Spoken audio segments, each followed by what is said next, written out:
Tech Talk with Matthew Dickerson. At Matthew Dickerson. Tech Talk. Sit back and relax. It's time to talk technology. Hello, all you 21st century adventurers. Congratulations on surviving yet another Christmas New Year period, and congratulations on selecting us again here at Tech Talk with Matthew Dickerson. We're going to dive into the next 45 minutes of the new year with a bunch of gadgetry to keep you alive and well and entertained and, well, charcoal free. And here to tell us what I mean by all of that is our very own techspert.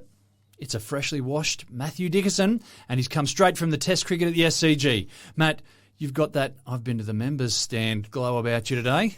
Except we didn't quite get a result, James. We were pushing there, but that little old rain got in the road. Surely they can put a lid over the SCG by now. Yeah. Yes. So very interesting, and we are at Season 3, James. Episode 2, I'm calling this.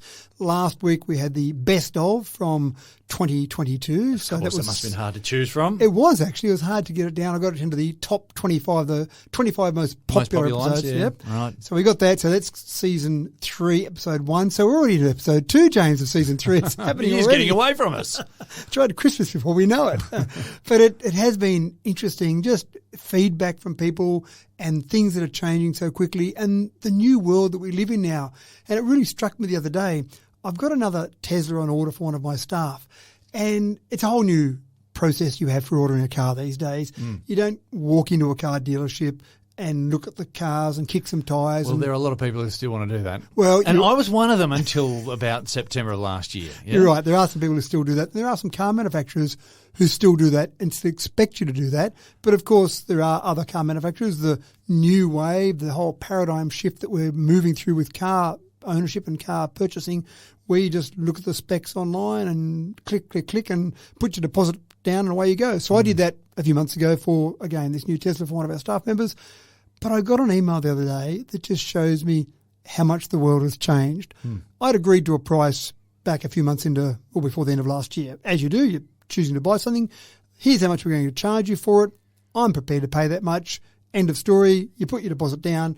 When you receive the goods, you pay for it, or before you receive the goods, just before that, you pay for it. That seems fair and reasonable, a normal transaction.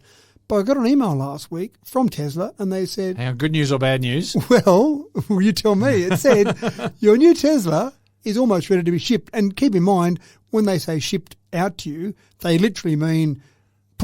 They put it on a truck and they'll drive it to your front door. That's right. So no going to a car dealership it's awesome, to pick folks. it up. When you see that truck arrive, so that's always a little puppy dog bouncing around. That's always interesting. So that you do get the car with very few kilometres on it as well, because it's actually been put on the back of a truck.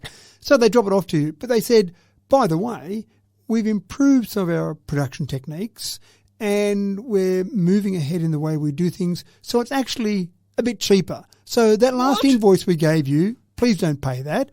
We're just about ready to deliver to you. Here's your new invoice, and it was about $1,000 cheaper. Oh! What company does that? Yeah, what organisation does that? Surely most would just say, oh, by the way, good, prices have gone down. They agreed to that price, so they were happy to pay that price, so be it. But no, they said, we haven't delivered it to you yet, so we'll change that. Now, the thing is that it might also go the other way. I'm not sure. Maybe if you agree to that price and then something's gone up, some materials have gone up in price, maybe they would say, by the way, here's your new price. I don't want to go down that path. But for this one, I think that's just incredible. It's a whole new world. I wonder if they would do that. Anyway, look, I was just thinking, the first thing that came to my mind was when the Reserve Bank announces that the interest rates have dropped. My experience with banks, and I've got experience with multiple banks, it's always a while before you get that letter or that email saying, oh, look, we've got to drop your variable rate on your loan, you're going to have to pay less to us. They always take their time with that. However, when the interest rates go up, you get the mail the next day saying, oh, I'm really sorry, sir. Your interest rates went up as of midnight last night. So you're right. Same happens with petrol prices in those old days when you used to have to buy petrol. Then it seems like when the price of oil goes up around the world, the price of the barrels has gone up instantly. And the other way, they go, oh, well, we've still got the petrol in our tanks at the old price. So we've got to use up those reserves first before we get to it. Well, no secret. I'm a fan of Tesla. You're a fan of Tesla. Well done, Tesla, on contacting you and giving you $1,000 off. Yeah, it just seems incredible, doesn't it? But that's the new world we live in, ordering cars online, having it delivered to your front door, having price drops come through and pay that new price. This is a whole thing where the new car manufacturers, this is what they're doing. They're treating it like a little online transaction, like a pair of shoes or a new phone that you buy, but it's a car. And the traditional car manufacturers have got a long way to go to catch up. And do you know what? I was in Melbourne just recently, and we're at a couple of different shopping centres.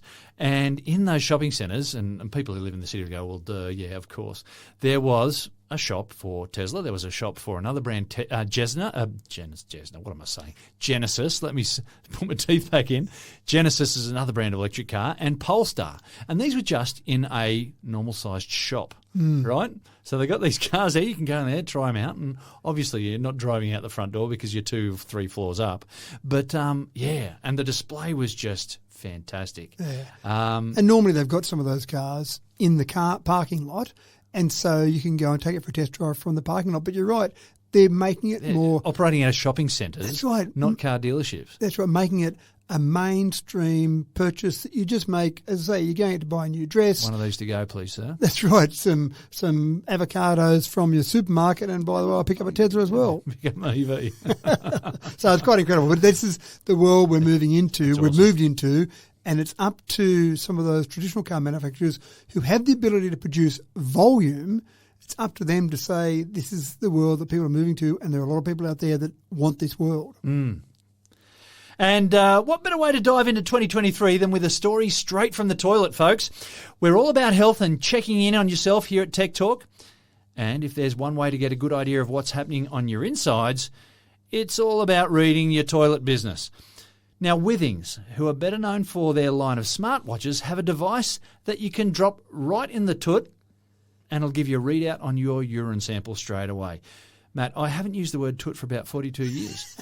And in 2023, I think I'm bringing it back. But more importantly, how good is this little PP reader? Well, it's quite incredible.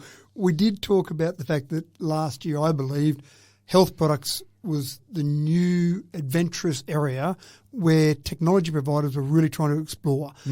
There are so many areas where technology, they're struggling to find new things to come up with.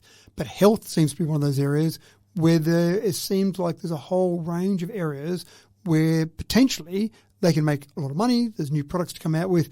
And this is just one of these. Now, and none of them are saying, look, we're going to take the place of a doctor. No. This is just giving people a heads up that maybe you'd want to go and see a doctor. Maybe you should keep an eye on a few things, and people don't like to. In particular, males are terrible at going to the doctor. They've got some problem that they know is there, and they just think they'll put it off and put it off. But if they get some sort of indication using technology about exactly what the problem is or how bad the problem is or how you could fix that problem, then I think it'll actually increase the number of people who go to the doctor for legitimate reasons. And this is another one of those things. Now, this is from CES, the Consumer Electronics Show in Vegas, and I've got a couple of stories from CES. I don't like to do a lot of stories from CES because sometimes they end up in mainstream TV, mainstream stories, and I try and find the stories that aren't mainstream. So he doesn't love a bit of obscurity. Yeah, and I think the stories that we try and find are things that are probably not happening today, but are happening in 6 months, 12 months, a few years' time, and mainstream doesn't seem to care too much about some of those stories. But this was one that was at CES, and I have seen it featured on a few mainstream events or TVs and shows. But it is quite incredible. We've talked before about some toilets that you can buy. In Japan, they seem to have a few where it can do some analysis of your waste products to see what your health looks like. That's expensive though. You're paying 10, 20 grand for a new toilet. This is something where they say, don't go and buy a whole new toilet. It's a bit like the little cleaning fluids that you hang in your toilet, you know, little blue fluid that goes in your toilet that when you flush the toilet, it sends that blue around and makes it all look nice and shiny and clean. This hangs in the toilet in a similar way. Gives you something to aim at. It gives you something to aim at if you're a male. Right, exactly okay. right. So you can see your kids absolutely aiming for it and getting it. And based on that, it can then give you information and feeds that back. Now, it does have a consumable in there. It does have a replaceable cartridge. So you put the replaceable cartridge in. Don't know how much fun that sounds like. I'm sure they've got a way to do it where it doesn't feel You get a handy glove that comes in the kit. Maybe it comes with that. But you replace the cartridge. You can use the cartridge and then obviously you come in, you pee in it. So it's not something you might use every time you go to the toilet, but maybe once a day, maybe once a week. But it gives you that information. It obviously feeds that information back to an app. You can have that app differentiate amongst different people. So it's not like, oh, yesterday, James, you had prostate cancer and now your son's just gone to the toilet and he doesn't have prostate cancer anymore. It actually differentiates and says, no, I know this particular person and another person when that information comes through on the app, obviously. So it's actually quite a good way to get some information about what's happening inside your body. And urine analysis is obviously quite a good way. We can get lots of information. I'm not just talking about drug cheats and Tour de France here. I'm talking about a whole range of different information you can get from that. Now, as with so many of these things, getting some approvals by the big organisations, the government organisations, to say this is safe is one of the things that isn't quite there yet. Now, it's not as if this is going to harm your health, but, for example, the FDA hasn't cleared this yet as giving accurate information. So if you used it, you might say, well, I know I haven't got FDA clearance for this. I know the information mightn't be 100% accurate, but look, I'll use it and see what happens, and then, oh, wait up, it's telling me something isn't quite right. I can go and see a doctor and get that accurate information. Yeah, so it could be an issue with the amount of times it gives you an accurate readout, and you might only have 60% accuracy or whatever. So. And that's the sort of thing that the FDA is doing tests for at the moment. How long before it would have some FDA clearance? That's the million-dollar question. Normally when you submit things to the FDA, they want to do some tests on them. They can take months maybe. Sometimes they can take years. It just depends on how satisfied they are with it and how satisfied they are with all the research that's already been done. So they might look at it and say, we're satisfied that you've done all the work that you need to do on this and let us do a few more tests to just check that, done. Or, no, we're not satisfied that you've tested this, this and this. Go back and do some more testing on that. Do your R&D a bit better. Come back and give it to us. So there's no definitive time frame on how long. But these are the sort of things that I can see. And I can see new companies popping up, James, that will have a focus on just technology and our health and really trying to work out ways that we can better monitor a whole range of things in health. But this is an interesting one. It's called the U-Scan. It hangs in your toilet. You urinate on it and it gives you a whole range of information about your body based on that urine. Christmas 2023. There we go.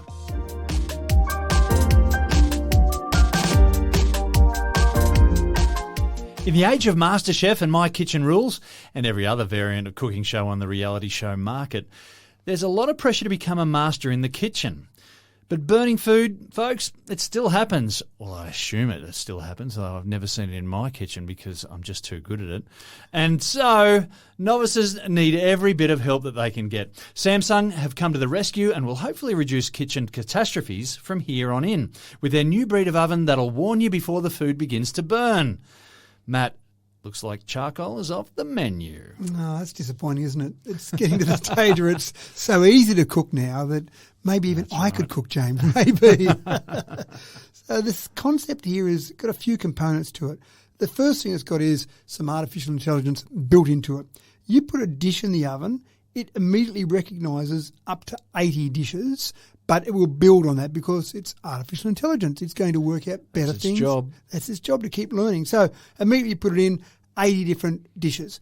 It then says, oh, I recognise this lasagna you've just put in, James. You need to cook that at 210 degrees Celsius. That's my recommendation. So straight away, you're getting a bit of help on the temperature you should have your oven at. That's great. Then it monitors that, tells you how long it should be in there for, but it keeps monitoring with cameras, also by observing what's happening in terms of the chemicals that are produced inside the oven, to say, I said 30 minutes. It seems to have been in 35 minutes now, James. I'm going to give you some alarms to say maybe you're burning your lasagna. Pull it out now so you don't end up with that charcoal lasagna, or you don't end up with the cheese on top, all black and crinkled, even though down inside might be beautiful and nice and cooked perfectly. So it monitors all of those things.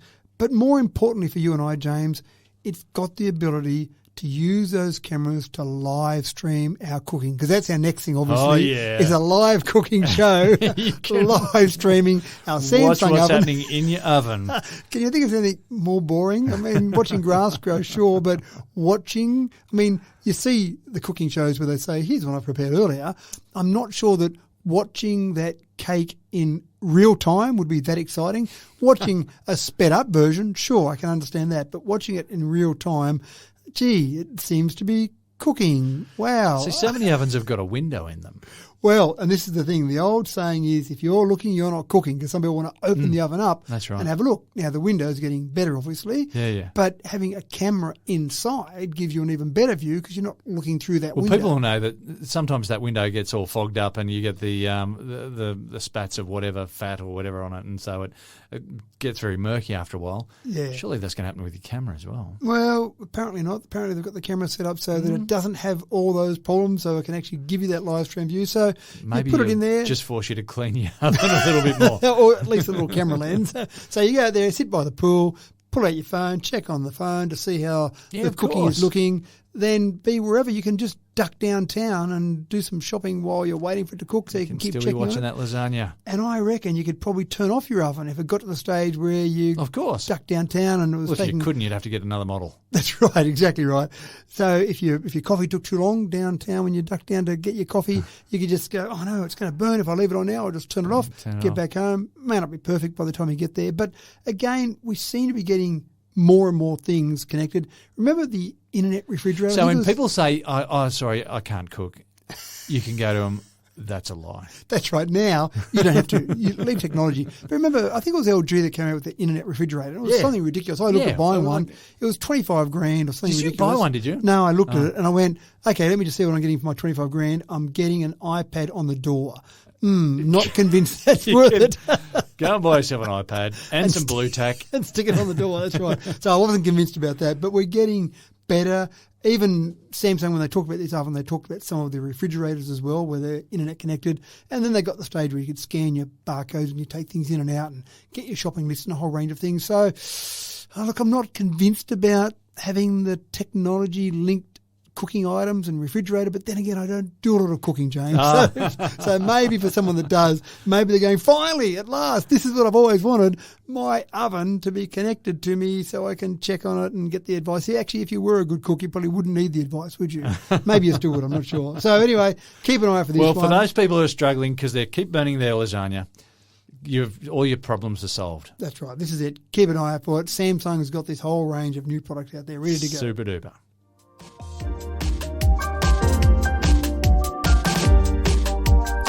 How good are you at multitasking?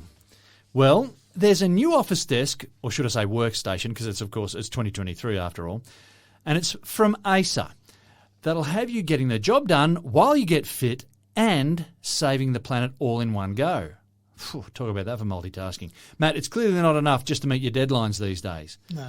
Electricity generating bike desks are going to create some heated debate around the water cooler when the office gets fitted out. That's right. This is the desk for overachievers, I feel like, James. Now, let me just tell you a quick story. Many years ago, I'm just picturing the whole office getting decked out with these bike desks. People coming into work going, what have you done, mate? Right. You want me to generate my own electricity? So many years ago, I had a friend. I still have a friend, the same friend, but Just the one. It's the one. But this one convinced me that it would be a good idea to ride a push bike across the Simpson Desert. It was a race. It was a crazy That's idea. crazy. So I went, great, I'm going to do this with you, but I needed to get a lot fitter than I was because this race involved about 10 hours a day riding across sand dunes. So I actually set up a little recliner bike and I got a little tray that was a bit like a hospital tray to sit my computer on so I could get up and spend a couple of hours riding my bike each morning, doing Wow. some work while I was doing it. Dedication. And it was a problem because I would sweat and that sweat would drip on my notepad, on my notebook. And so it was always a constant problem of how can I set this up so that I'm not going to destroy my notebook while I'm doing training. It was a pretty clumsy setup, but anyway, it got me there and it got me across Simpson Desert. But what I needed was this because this is all set up to do You exactly need to be that. conditioned to work at your office desk, and when we say work, we mean in every sense of the word. That's right. And this is cool. I like it. It actually looks like quite a good bike. When I had a look at the pictures and looked at it in operation, it looked like quite a good exercise bike. The work desk, I still think I'd have the problem with sweating on it, but the work desk looked like it was all set up, ready to go, and it set up to be able to move at the right angle and have your notebook there and basically everything you need. What I did like about it was that you can then plug in. It had a USB-A and a couple of USB-C ports on it. And one of the questions that I often get asked is, why don't we have treadmills and possibly exercise bikes that power our house? It's a bit like the question about solar panels on the roof of your car. And the answer there is, of course, surface area. There's not enough surface area. Not quite the same answer for exercise bikes and treadmills. You just don't generate enough power. what ACER says with this particular model is that a reasonable cyclist, not we're talking Tour de France cyclist here, just someone reasonable who does for a bit of exercise, can generate maybe a consistent 75 watts. Now, if you break that down, if you want to power your house, forget about that. There's a light bulb there. There's a light bulb an old-fashioned incandescent one. That's right. Well, I thought I'd break it down to see what it might charge in terms of devices. So if you get a modern Samsung phone or a modern iPhone, often the charges for those are 20 or 30 watt charges. So, for example, if you're generating consistent 75 watts, presumably the bike itself, because it's got some little readouts on it, needs a little bit of power to run itself. So let's say we've got 60, 50 maybe watts left over. So you could probably have 2 devices plugged in, 2 phones, maybe a tablet or an iPad, for example, and a phone plugged in and charging them up. But that's about it. So you're not going to power your house, even if you get all your kids on it, all your family on it to just power enough. You're not even going to boil a jug of water, for example, or have a cup of tea, but you could power your devices. And what I thought about then when I was looking at this device was there's a problem with childhood obesity. So kids sit down in front of the TV or in front of the iPad. In the classroom. Imagine, you know where I'm going, don't you? I do, and I'm liking it. You give kids Are you listening, Department of Education heads? Right. You give them their computers or their iPads flat at the beginning of class, and you say, rightio kids, there you go. You've got some work to get finished, but your device is flat. So to get it going, get on your workstation, start pedaling away. You'll generate enough power to just keep it trickle charged, to keep it up and running. You're not going to put a lot of extra charge in, but during the next class, you're going to pedal away and be able to use your device. At the end of that, you might get another 5 minutes out of it, then it's flat again. Go to the next class and away you go. So these kids are going to be pedaling away for their 6 hours a day. I can see some holes in the plan. There are teachers among my fraternity that are thinking, there's some holes in the plan where the kids will just tell you to get stuffed. But they say, I'm not doing any work. There'll be some kids that'll go, right, I've got to do this, and they'll get busy. And there'll be others who'll say, I couldn't do that assignment, sir, because I couldn't get my bike pedaling fast enough. What we need is for the room to be on fire and there to be a whole lot of fans, or maybe the water pumpers charged by the pedals. Maybe that, yeah. So anyway, I do like the idea because people do sit behind a desk all day and they're obviously a very sedentary. Yeah, that sounds right. Yep, lifestyle. And so just getting to the stage where you're doing some exercise while you're doing some work. I'm not sure whether unions will get involved, whether there's some sort of, there'll be some issues there with people saying, sorry, you can't make me sit on that and do it. But for people who might volunteer, I like the idea. So I'm just picturing the cast from The Office and them walking in and seeing all these pedal desks set up and just the mutiny that ensues. Anyway, it's an interesting concept. I think you talk about people that stand at their desks now. You talk about people doing different things just to get away from that lifestyle where they're not doing very much at all. Spinning the pedals while you're working away, generating a bit of electricity sounds like a good plan to me. Maybe not a great plan, but a good plan at least.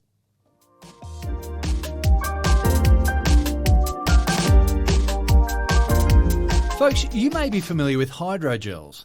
Hydrogels have been around for a while now and they do a super job of soaking up moisture, much better than any other cloth or paper option. They're in nappies and women's hygiene products that make them so good at what they do. They tend to come in the form of tiny little beads that swell when they absorb water. Check out the thousands of cool YouTube videos about Orbeez, and that's a brand of these little hydrogel spheres. In their dry form, they're quite brittle, and they're not really suitable for domestic purposes. Matt, if only they could be pressed into a thin sheet, maybe we could replace the common kitchen paper towel. Well, there's some TV commercials that would like you to believe the kitchen towel is unbelievable at absorbing liquids, but maybe it's not quite as good as some substance like a hydrogel. They do talk about hydrogel can absorb 100 times its weight in water, which sounds quite incredible. Now, you're quite right, though. Trying to use them over and over, trying to use them in some sort of format that's in a domestic situation doesn't really work because they do become quite brittle and they deteriorate quite quickly after they dry. So you use it once, that was fantastic. Look at that, I mopped up all that, and you go to use it next time and it crumbles in your hand. But there are researchers at the University of Maryland that are getting to the point where they're using a form of hydrogel not to hold 100 times its weight in water, but to be 3 times better than paper towel. So not 100 times, but 3 times better than paper towel. And actually at the point where you can cut it like paper, so you can use it like paper towel. It's got all the same sort of properties as paper towel, but it's actually using hydrogel, so it can absorb a lot more water. So again, when we think we're at the point where we've done everything we need to do, we've got paper towels, we spill a bit of water, we use that to mop it up, surely that's good enough. There are still people out there researching better ways to do. Keep telling the kids in my everything. classes that material science is where you've got to go to get the big dollars. You come up with something that we need that we haven't had before, and you're in the dollars. Well, that's right. And I think even better than things we need, things we don't know we need. Yeah, that's right. I thought paper towel was good enough. But no, if they come up with this and this is on the shelves for me to go and buy one day, I'll go, paper towel, I've got hydrogel over here, I'll go with the hydrogel I've product. got to mop up my swimming pool. That's right. So I think you're right. The whole idea of material science, the whole idea of that advice, good advice giving to your kids there, in terms of material science, there are so many different things that we can create, adapt, change, modify, come up with things that you don't know you need and then make them so they're a part of everyday life. That's the key. So that is the key, absolutely right. So this is an interesting one. It's able to be used for blood, able to be used for water, able to be used for mopping up any liquids at all. And again, that property where it absorbs more, but getting to that stage where you can reuse it, that's the secret, I think, and that's where they're headed. Again, you can't buy this off the shelf yet, but the research is happening, and It's give on it the a way. year. Yeah, I think there'll be something like this out there. Exciting times.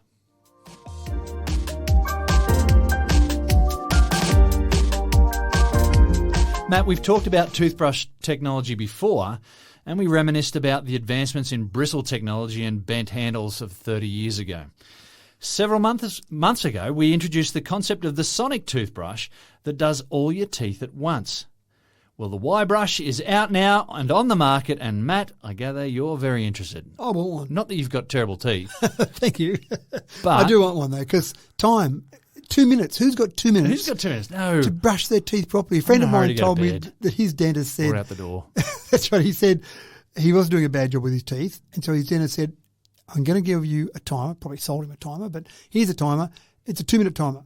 And he said, I didn't realise how long 2 minutes was. It takes a long time to clean your teeth for 2 minutes. So he's trying to do that every day and using that. And I just think, who's got 2 minutes? That's a long time over a week. That's 14 minutes. That's so much twice foamy a day. toothpaste in your mouth. That's so right. much spitting. That's half an hour a week if you did it twice a day. Crazy. So the Y-brush promises 10 seconds. Now we're talking. They don't come with a timer because they figure most people can count to 10 slowly, and that's it.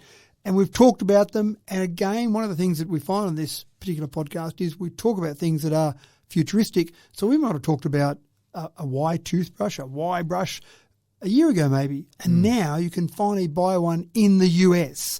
You can't get it here yet. I've gone searching for it. And you know those annoying little sites that say, put in your postcode or your zip code, and you put in a 4-digit zip And it code. doesn't know what you're talking about. That's right. And it says, sorry, this zip code does not compute because it's looking for a 5-digit zip code in the US. So I couldn't actually get one delivered to me here in Australia. But hopefully, it won't be too far You just away. got to tap your American contacts on the shoulder and say, look, can you harbour a Y brush for me?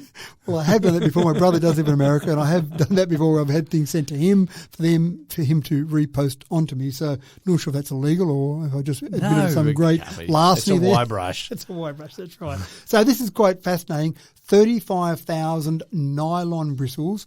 Looks like a mouth guard. So you put it in your mouth, you've got all those bristles that go to work at the same time, and that's why it's quicker. Because with a good old-fashioned toothbrush, yesterday, You go in and around. And one little thing just to and get down. around to all those teeth. Whereas this does them all at the same time. It's so logical. It's so sensible. Why hasn't someone thought of it before? Which is what we say about lots of great inventions. So only $80.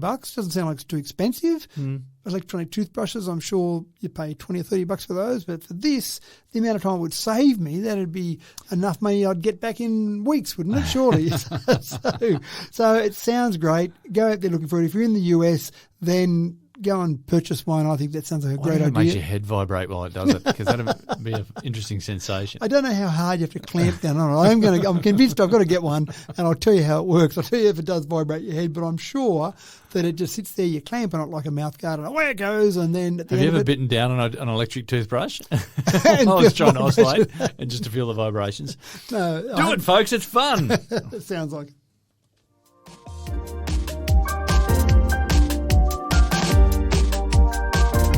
Good news, folks. The Australian Bureau of Statistics shows us that incidents of heart attacks are dropping significantly over the past 20 years. The bad news, folks, is that coronary heart disease is still a leading cause of death. And in 2020, get this, it was the leading cause of death in Australia. And that was the year that COVID hit. So it stands to reason that a stitch in time saves 9, and early warnings could be a life-saving and bring down the stats enormously. Matt, talk us through this new super convenient little blood pressure monitor that's by Valencell. So we have mentioned it before that checking things like your heart rate with a watch is quite incredible. It used to always be something much more complicated to check A heart rate. sphygmomanometer. Let me say that again. Sphygmomanometer.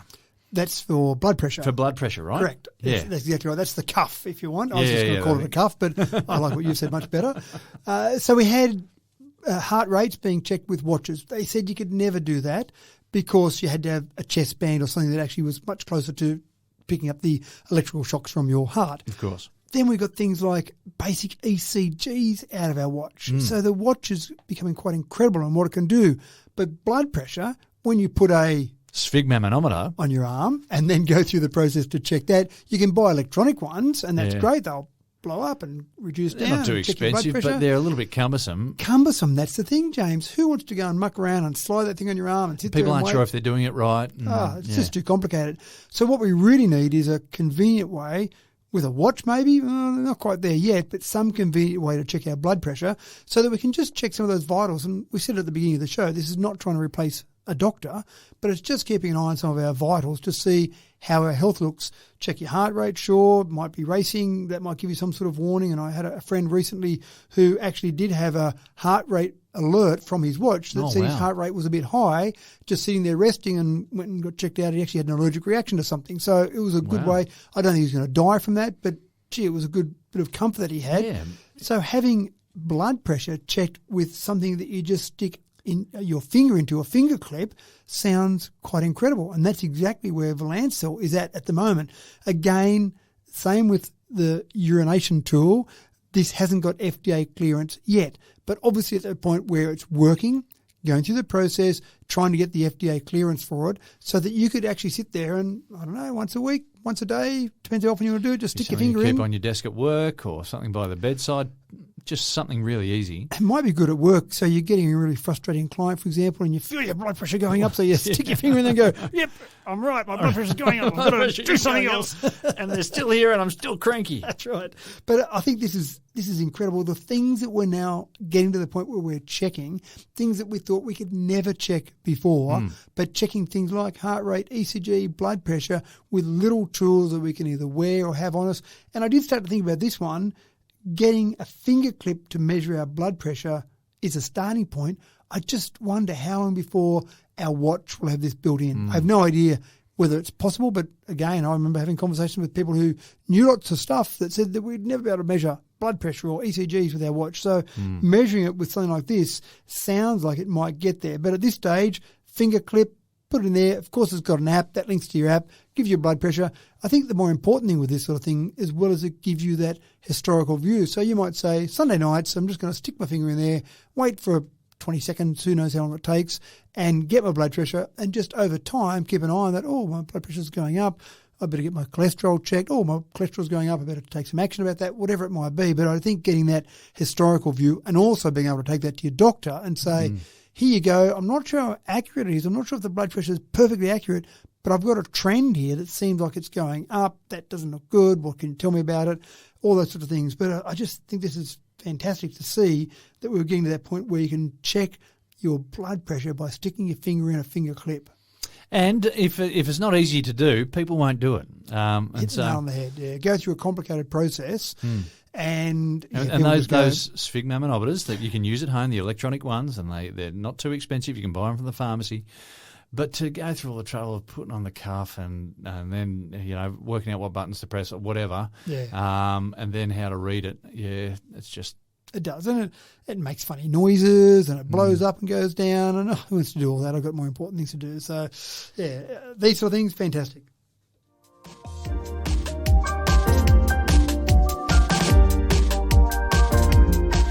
Matt, how do you tell if an avocado is good in the supermarket? I squeeze them all until I get the one that's just right. We're all guilty of it.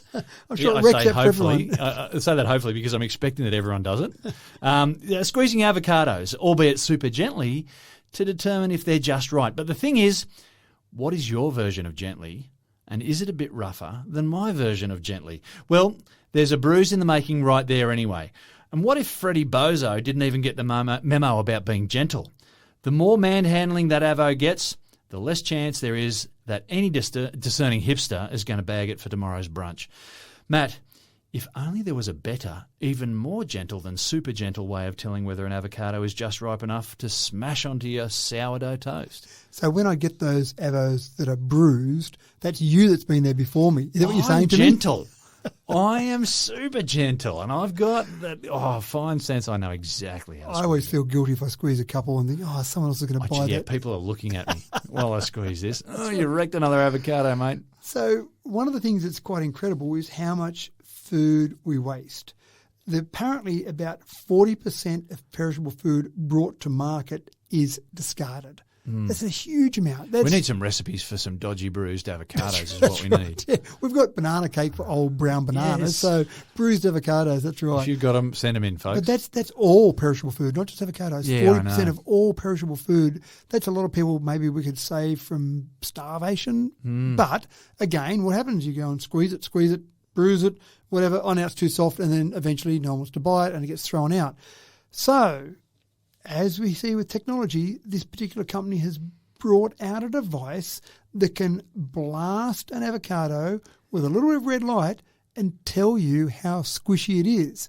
And the great part about Love this that. is it gives you the squishiness. I'm not sure if there's a unit for squishiness, but it gives you... I'll make one up in a minute. Give me Thank a you. moment. It gives you a unit for squishiness. So you might like 17 on the squishiness scale, and I might be a 15. So I stick my avocado in this device. It tells me how squishy it is, and then I can get one that's just the right level of squishiness for what I like. And if I think of bananas, for example, my dad loved brown bananas. They were disgusting. I used to hate them. He used to Crazy get man. them when he would buy them brown. I go, no, Dad, buy them yellow, and you can have it in a few days' time. So I like my bananas Back in yellow. the day, the greengrocers would see him coming, he'd just bring out the box of brown bananas. The ones that would have been They're all discarded, yours, some of those Mr. Dickinson. 40%. That's right.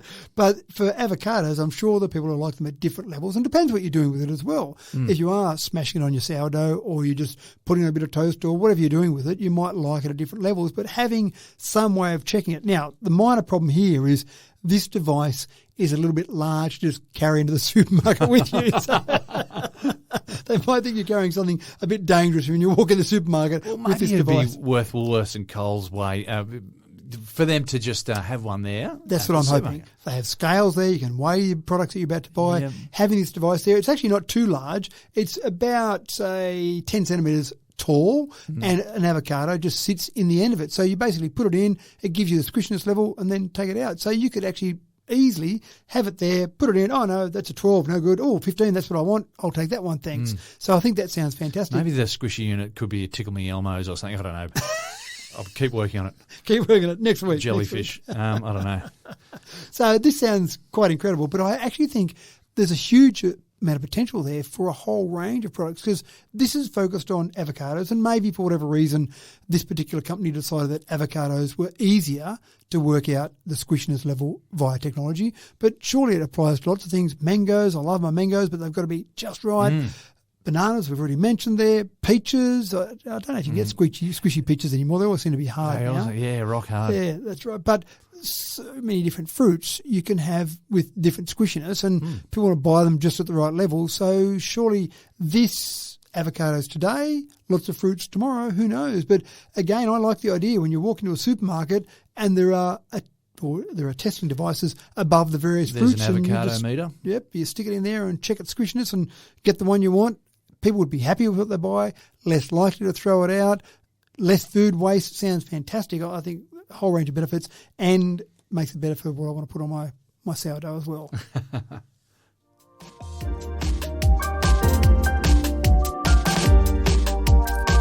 Sega. Remember that name, kids? Well, maybe if you're 40. They haven't gone anywhere, and they've been chipping away at the video game market all along. maybe not as prominently as when they first brought Sonic the Hedgehog to the fore. Promotion is everything in this industry, and so they're elbowing their way back into prominence with the announcement that they've got a new game on the way that's going to tune into the 2024 Paris Olympics. Matt, is this going to be available in 16-bit Mega Drive format in one of those old cartridges?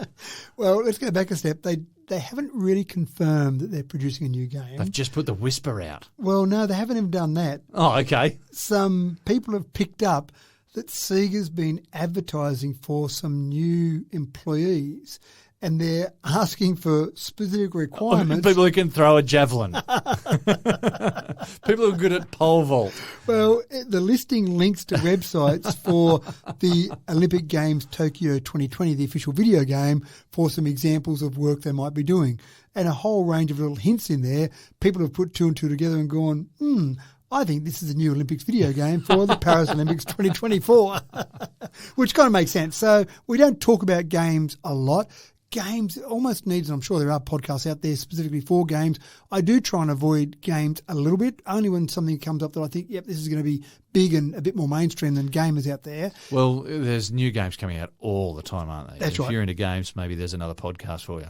Well, but possibly. And I think one of the things is that unless you're having someone that talks about games that's playing games all day, every day, and I don't, so I figure I'd be a bit of an imposter talking about games too much. But I do like the idea that you've still got an official gaming company for the Olympics. So there are so many official providers, official car providers, official soft drink providers, whatever for the Olympics, but you've still got official Olympics games providers, and Sega seems to be that. So it looks like Sega's probably tied that up for 2024.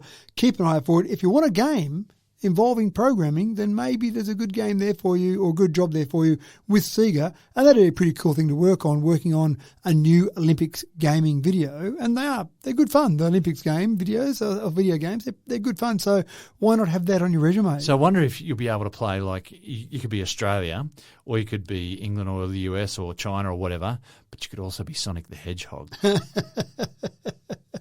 He kind of would be winning everything, though, surely? That would be a little bit... Oh, he'd be good at some of the jumping and certainly the rolling games. But That's right, if you've got to roll 100 metres. But he's pretty fast as well. So only I think, when he's chasing rings. Yeah, well, that's true. Yeah. But I think it might be cheating a little bit. Anyway, keep an eye out for it. There'll be a new game for the Olympics, I'm sure. Sega supposedly is doing it. If you want a job there, go looking for it and just say that we sent you.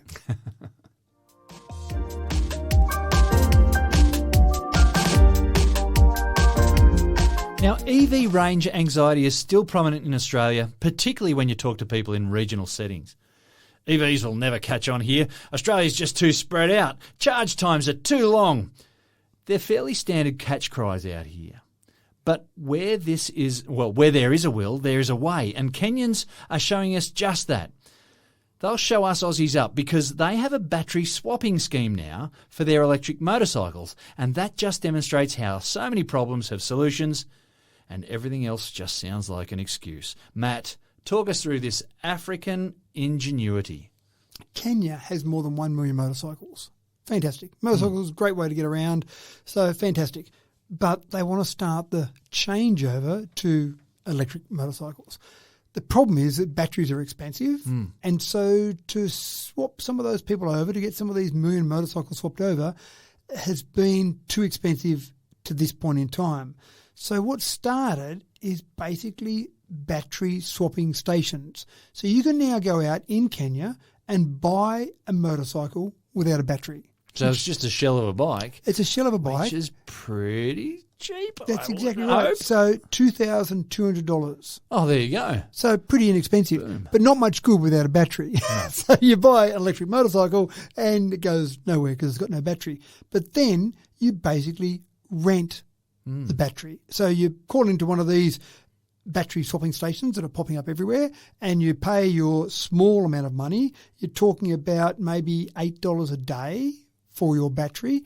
You get that battery, and if you use that battery over 3 days, 4 days, a week, maybe a day, that's fine. You're just paying for the rental of that battery so you can use it as many times as you like. So you can come back in and swap it out several times a day or once every 3 or 4 days. That model will probably change, but what they're trying to do is encourage people to get into these motorcycles, change over a better way of transport, obviously much better from a pollution perspective, more efficient in a whole range of ways, but it sounds like a fairly inexpensive way to do it. Come up with $2,200. Maybe not everyone's got that, but that's a reasonable number. And then just pay your $8 a day, $9 a day, and you've got your batteries to just keep swapping over. And you've always got that charge battery. So you don't have to worry about charge it. You don't have to worry about finding somewhere to plug it in at night. How long am I going to have to wait for it to charge? You just ride it. Oh, I'm getting flat. Just call in a battery swapping station. And it's quick. And that's the whole point of it. They're trying to make it so that you take away all those problems that people have with any type of electric vehicle. So you basically call in, swap the battery over, done very quickly. We're talking minutes here, and away you go again, and it sounds like a fantastic solution. So I like the idea. I like the fact that they're saying we're going to attack this problem in a slightly different way, but use the technology that's out there and start really attacking this. So companies out there at the moment, they've already got 50 of these test electric motorcycles on the road right now. They're planning, this one company's planning on having 1,000 on the road by the end of 2023, but this is one company. There are other companies who go, oh, I like that idea as well. Let's see what we can do. 1,000 isn't a million, obviously, but this is the very start of this revolution, and I can see these bikes being changed over fairly quickly. Yeah, it's a snowball effect, I think, and it's just that level of ingenuity there to solve an excellent problem. Yeah, that's right. And this is the problem. You do see people who say, who cares about my one little motorbike and the pollution that's putting out, because I'm not going to change the world by changing my one motorbike. But one motorbike times a million, that starts to be a fair bit of pollution. Changing all of those, one motorbike at a time, I think can make a huge difference there. So I think it sounds like a great idea. I like to see countries that maybe aren't the wealthiest nations in the world saying, you know what, we're still going to do our part for climate change, and we think we've got a solution that will solve this problem as well in a different way, and that's exactly what's happening here. Fantastic. And on that note, we'd better wind it up, or else 2023 will be over before we know it. Thanks for another cracking Tech Talk, Matt. Always my pleasure. I've missed the last couple of weeks, James. I finally, we're back now into it. It's a long Christmas break, isn't it? It is. I'm not sure why, but I have a real inkling to bust out the old Sega Mega Drive and see if I can still work some magic via my old mate Sonic the Hedgehog. Once again, it's been an absolute pleasure tech talking with Matthew Dickerson. I'm your host, James Eddy, pedalling away furiously at the desk to ensure that we've got enough electricity to bring you the show each week. We hope to catch you again next week. Don't forget to share the good word with your friends to join us for next week's podcast. Until then, have a